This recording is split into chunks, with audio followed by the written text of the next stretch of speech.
Hey everybody, Zero Tolerance 55 bringing you another Star Wars The Old Republic Explained video. Originally, this video was going to jump right into the Knights of the Old Republic 2 storyline, but I want to do one more video before that, and this is going to explain everything leading up. I'm going to explain the state of the galaxy at this time, and also explain who the Sith Triumvirate is, because I'll explain a lot, and it will make more sense in the Knights of the Old Republic 2 video when that comes up. So first of all, it should be noted that just because Revan defeated Malak and ended the Jedi Civil War, that does not mean that all the Sith vanished from the galaxy. In fact, it meant the opposite. Let's start this whole thing off by reintroducing Jedi Master Kreia, Revan's former master. She was a very contemplative and philosophical Jedi Knight, so much so that she could be considered a Grey Jedi, which was a Jedi who could walk that fine line between light and dark without succumbing to the dark side.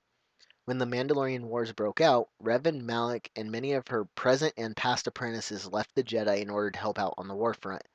Kreia was blamed for all the Jedi she trained turning to the dark side and was banished from the Jedi Order. Following her banishment, she began questioning her philosophy on the Force and started her search for answers. Eventually, she came to Malachor 5, the dead world from the Mandalorian Wars, and which was powerful in the dark side. She let her curiosity get the best of her, and she entered the Sith ruins on the planet. There used to be a Sith Academy on the planet of Malachor 5 before the planet was sucked in on itself. She let the dark power from the Sith temples overwhelm her, and she embraced it. Kreia was no more, and Darth Traya was born. She was the self-proclaimed Lord of Betrayal, believing that she was betrayed by the Jedi and that she was ready to betray them in turn. She then became the headmistress of the Trayus Academy. The Sith Academy on Malachor 5 had survived. She set forth recruiting any dark Jedi and Sith that she could in order to meet her end goal, to destroy the Jedi Knights. We will come back to Traya in a moment.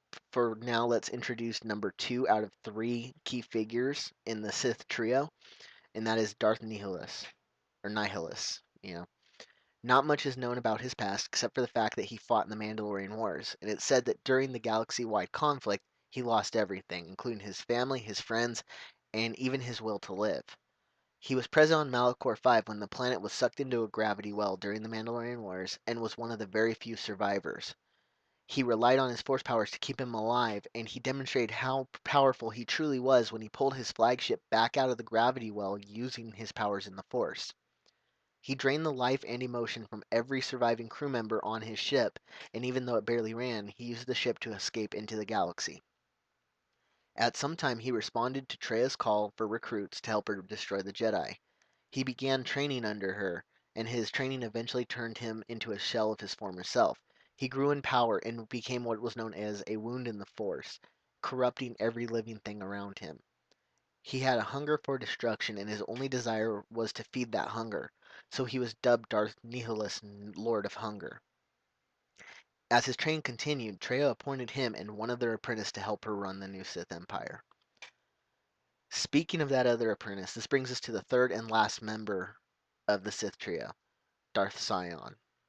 Showing up during the power struggles that ensued on Korriban, Darth Sion was known as the Lord of Pain. He was a twisted and broken shell. Sion was a patchwork of thousands of fragments of his original body, with the glue holding him together was the tremendous amounts of dark side energy that flowed through him. Because of his state and how his body was, he was in constant, intense pain, which he used and embraced to fuel his anger and his power. Sion fled Korriban and eventually made his way to the Trayus Academy, where he continued his training. His pure brutality and strength was noted by Traya, so she made him the third and last part of the ruling group of Sith, even though she sort of resented him because he didn't have a thirst for knowledge nor power, just a thirst for pain, to feel it and to cause it. Once the training of Sion and Nihilus were complete, the three of them ruled their new empire together. More and more of Revan and Malak's old supporters and fallen Jedi answered their call, and Kreia began planning a way to wipe out the Jedi completely. Sion soon became impatient with Kreia's slow planning and wanted to push the attack, while Nihilus hungered for force sustenance, so the two began conspiring against Kreia, and when she least expected it, they struck. The two brutally attacked her without using their lightsabers. Nihilus used incredible force powers, and Sion attacked her physically. During this altercation, Sion and Nihilus used Force Sever to cut Krea's ties to the Force, which in turn freed her from the corrupt powers she was relying on from the dark side. It should be noted that I forgot, Krea was blind, so she relied on the Force to do a lot of stuff. Betrayed by the Jedi and now the Sith, Kreia began blaming the Force itself for her bad fortune. Eventually she began to focus on the Jedi exile, Mitra Surik, but that's another story for my next video. With Kreia gone, Sion and Nihilus were free to continue their plans of wiping out the Jedi. But there was only one problem with this plan, though. They had conflicting beliefs on how the war on the Jedi should be done. The two of them agreed to go their separate ways and each took half of the Sith Empire with them.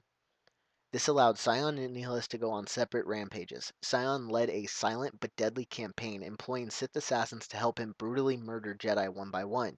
He used everything from torture, coercion, and traps to hunt down and kill every Jedi he could. He sent his Sith assassins across the stars to track Jedi down. It's during this campaign that Sion enters KOTOR 2, and that will be covered in my next video. While Sion had a subtle yet brutal approach to tracking down the Jedi, Nihilus was the polar opposite. He went on a large-scale rampage fueled by his insatiable hunger for Force energy. He also sparked many revolutions, including the one on Onderon, in an attempt to cripple the Republic's backbone. Due to these new Sith tactics, the remaining Jedi, including the Jedi Council, met in secret on the Miraluka colony of Katar. Since the Miraluka were a Force-sensitive species, their planet was a nexus of Force energy, that causing the Masters to believe that the influx of Force energy would help protect them from any threat. They could draw on it to fight off anything that came their way. The one thing they did not count on was, in fact, a Sith who devoured Force energy. Darth Nihilus and his forces arrived in system, and using the Force powers he had strengthened through Kreia's teachings, devastated all life on the planet using his hunger for the Force and pure bloodlust. He killed the entire Jedi Council, all the Jedi Masters meeting, all life on the planet. The only Jedi Council member surviving was a female named Atris. Sorry. The only reason she was left was the fact that she wasn't on the planet and had actually fled to Telos 4. There was one sole survivor on the planet, a blind female named Visas Mar, survived somehow and she became Nihilus' servant. It's unclear why he spared her, but she'll go on to play a bigger role down the line. With the devastation at Katar, the remaining Jedi across the galaxy fled and went into hiding, fearing death at the hands of this new Sith Empire.